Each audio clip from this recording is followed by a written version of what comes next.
Porter joins us from Windsor. Alice, what's the latest for us there, please? Hi, Patrick. Well, the crowds just keep coming. They have erected some barriers behind me, and people just keep coming with flowers, and they are just moving further and further towards me. And it really is the most extraordinary sight just to see so many people coming to pay homage, to pay tribute to our late Queen. And for those of you who are watching, the crowds of people just keep arriving.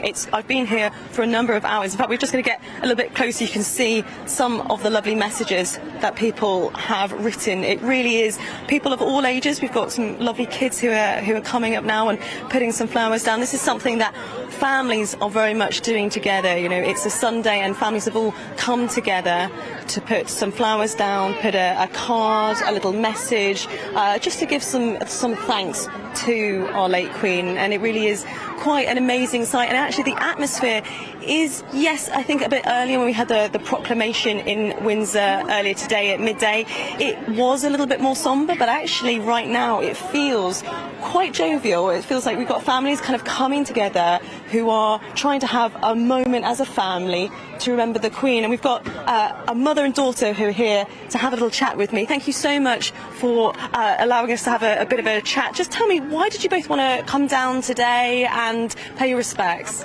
It's just something important, I think, for memories. It's history. So, yeah, we just felt we had to be here. And what's it been like for you? Because I know you've got the train in specially to Windsor, and then you've done the very long walk to get here. I mean, and kind of what's it been like? And what's the atmosphere been like for you? Because it felt to me not as sombre as one would think, but it's actually felt quite uplifting in some ways. Yeah, it has. It's definitely, everyone's in a nice mood. They've come to pay their respects, and yeah, like you said, no, it's not sad. I mean, it is sad, but it's, you know, it's more of a thing for memories, and yeah, just you laid some flowers when Diana died, and so what's the sort of the difference, I guess, in the mood from that terrible time to today? Yeah, I think although it was a terrific shock, having seen the Queen on Tuesday on the television, it's a much, I don't know, calmer and happier.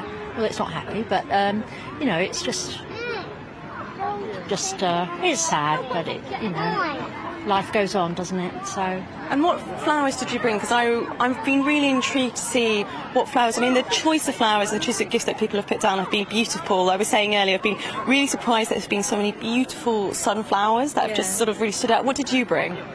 We bought red roses and flowers from the garden, and did our own little bouquets with ribbon. Well, that sounds lovely. Look, thank you so much for speaking to me. Really appreciate it. I hope you enjoy the rest of your afternoon. So thank you so much. Thank you.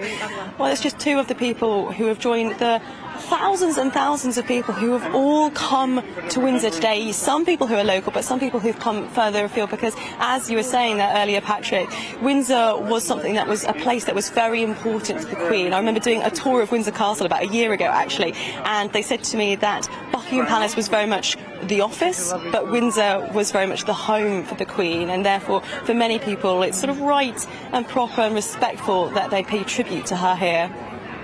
Alice Porter, thank you so much, reporting to us live.